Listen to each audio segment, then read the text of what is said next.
Hey everyone, happy Monday. Hope your weekend has been well. Today's video is going to be a little bit of a recap of my live stream that happened on Friday, as I apparently had some technical difficulties and the audio did not go through properly. So today I'm going to kind of just repeat a little bit of what I was discussing there and give you guys a update on that corn snake clutch. So stick around.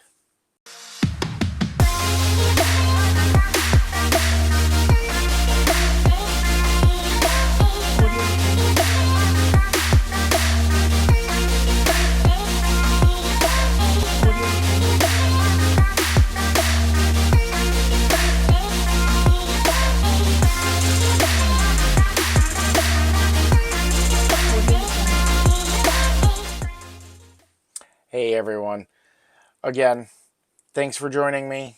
And I just wanted to kind of follow up, as I was stating earlier, with the information from the live stream from Friday, as some of that did get cut out. The audio didn't go through the right way. First of all, updates on the clutch itself. As you'll see in this video here, we got 6 out of all of the eggs that were there. We have 6 viable babies. One of the eggs I knew right off the bat was not going to be viable, so we were working with 9 out of that particular 10 egg clutch that were laid, and we got 6 that were successful in hatching.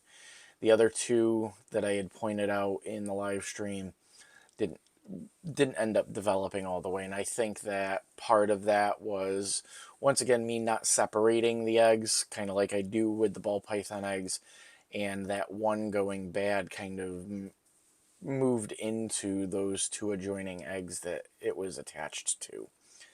So it's a learning process. It's unfortunate, and one of the mistakes that I make. I'm human, and as a breeder, it's one of those things that we have to understand and take into consideration when we are breeding.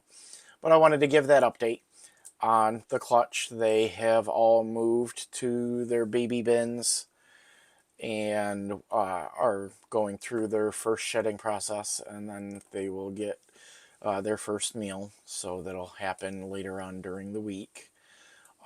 But I wanted to fall back on Chrissy's message from the live stream, where she had stated, I have a 12-year-old niece that is wanting to breed corn snakes, and she has a few that are of breeding age. What is something you would recommend she learns before breeding? And I touched base on a couple of key factors of making sure that she learns what brumation is and the proper methods of brumating, as corn snakes, like many colubrids, generally do need to brumate as part of maintaining their healthy weights and the breeding cycles, and it's part of their natural rhythm from season to season. So it's one of those things that we want to replicate, especially when it comes to the breeding aspect of things. The other was also making sure to learn about making the humid hide, and or a lay box is another term for it. It's essentially a humid hide area that is secure and that has a higher humidity than what you would normally have available for a corn snake, because most corn snakes, ambient humidity is perfectly fine for them. They don't need the higher humidity like ball pythons do in order to survive and to shed and everything like that.